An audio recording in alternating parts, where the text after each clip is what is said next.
Hi guys, एक बार नजर डालेंगे विधानसभा चुनाव 2025 से भी पार्टी अलग अलग वादे कर रहे हैं अलग अलग मंच से। एक बार ध्यान से देखना है कि सभी लोगों ने क्या क्या बोला, अपने अपने वादे क्या क्या पूरे किए। झारखंड देखो, झारखंड, ये झारखंड भी तो पुराना बिहार है। आज झारखंड हिंदुस्तान के पहले 10 राज्यों में आकर के बैठ गया है और बिहार वहीं का वहीं रह गया है, क्योंकि यहाँ नेता ऐसे बैठे हैं, ऐसी कुंडली मार करके बैठे हैं कि बिहार को उठने ही नहीं देते। अरे आप लोगों ने सुना मोदी जी मंच से क्या बोल रहे हैं। अरे मोदी जी, आपने भी तो पिछले 11 साल से लोकसभा बैठे हैं और 15 साल से बिहार के एनडीए में विधानसभा में बैठे हुए हैं, और आपने दूसरे को बोल रहे हैं आपने क्या किया बिहार के लिए।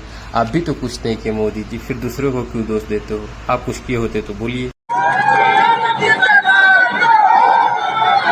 जोड़ने का काम हम सब लोगों को करना है।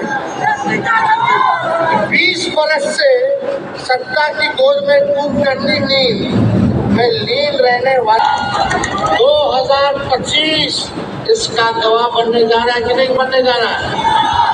2025 गवाह बनेगा कि नहीं बनेगा? 8 करोड़ नौजवान एक साथ खड़े रहेंगे कि नहीं खड़े रहेंगे? जरा आप लोग सोचिएगा, आंख बंद करके रात में सोइएगा कि ये 20 साल में सरकार ने आप नौजवानों के लिए किया क्या किया, जरा सोचना। कुछ नहीं किया है तो इस सरकार को बदलना है कि नहीं बदलना है? बदलेंगे कैसे? सबको मिलकर के एक साथ रहना है, जात पात धर्म से ऊपर उठकर। जिस दिन बिहार का 8 करोड़ नौजवान एक साथ जागेगा, उस दिन सरकार, ये जो निकम्मी सरकार, ये भाग खड़ी होगी। भाई लोग, अब बात आ जाती है आरजेडी की। आरजेडी की तेजस्वी जी बोल रहे हैं कि मुझे 5 साल और मौका दीजिए, हम 15 वादे पूरे करके दिखाएंगे। हम ये पूछना चाहते हैं कि पिछले 20 साल में इनके पापा जी जो सत्ता में थे वो क्या किए कि वो 5 साल में कर देंगे। हमें तो नहीं लगता कि ये 5 साल में कुछ वादे पूरे करेंगे। ये बस चुनावी रणनीति है, इसके अलावा और कुछ नहीं है।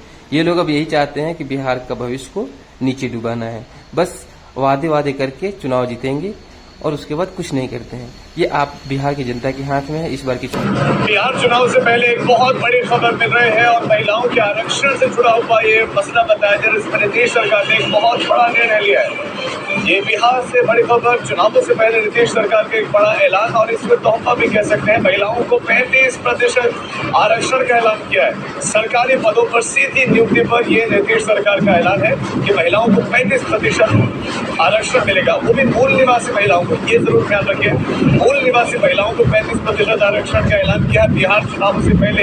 ये क्या मास्टर स्ट्रोक साबित होगा? महिलाओं को अपने पाले में करने के लिए क्या बहुत बड़ा फैसला होगा? सरकारी पदों पर सीधी नियुक्ति पर ये बहुत बड़ा निर्णय है।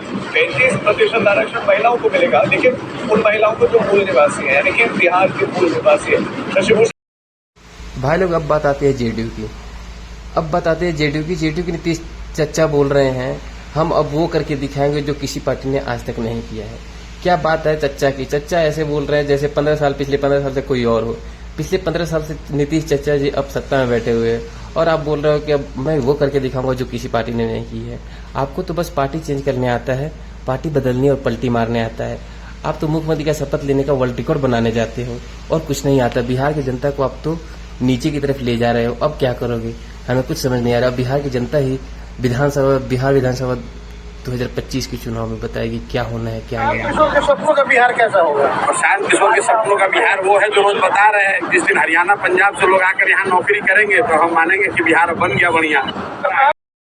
अब बिहार की आखिरी पार्टी, बात करते हैं जन स्वराज की। जन स्वराज पार्टी के प्रशांत किशोर भैया बोलते हैं कि हम बिहार का प्लान रोक देंगे।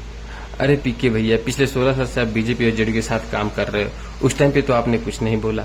अब आप बोल रहे हो बिहार की जनता को कि आप मुझे एक बार मौका दे, मैं बिहार का प्लान रोक दूंगा। ये तो गजब की बात हो गई। सत्ता में जाने के बाद सबका विचार बदल जाता है। अब क्या ही हम बोले। अब बिहार की विधानसभा चुनाव 2025 की चिंता बिहार की जनता जनार्दन करेगी। अब बिहार का एक वोट उसके भविष्य के ऊपर निर्भर करेगा। जय बिहार, जय बिहारी। अब बिहार की जनता के ऊपर अपना वोट है, क्या उसको किसको देना चाहते हैं और किसको नहीं देना चाहते। अब